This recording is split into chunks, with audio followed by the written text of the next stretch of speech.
ஐயா தர்மங்கள் காக்கப்பட வேண்டும். ஏன்னா தர்மம் அழிஞ்சு இருக்குது இந்த உலகத்துல. எவ்வளவுக்கு எவ்வளவு தர்மம் அழியுதோ அவளுக்கு அவ்வளவு நோய்களும் இன்னும் நிறைய பிரச்சனைகளும் நிறைய உருவெடுக்கின்றார் சித்தர்கள். சித்தர்கள் என்ன சொல்றாருன்னா, ஜீவநாடியில எப்பா இப்படியே விட்டுட்டோம்னா தர்மம் தலைகீழா போயிட்டு எல்லாமே அழிஞ்சிடும்பா, விடக்கூடாதுப்பா, நல்லோர்கள் இருக்கின்றார்கள். வாடிய உயிரை கண்டாலே உள்ளம் வாடிடும் பெருமானே, உனை நாடிய உயிரின் பசி போக்கி நலம் சூடிடும் நாயகனே.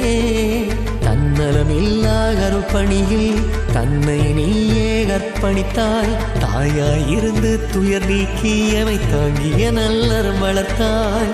சித்தர்கள் துதியை தினப்பாடியம் சிந்தையில் மாற்றம் நீ தந்தாய்.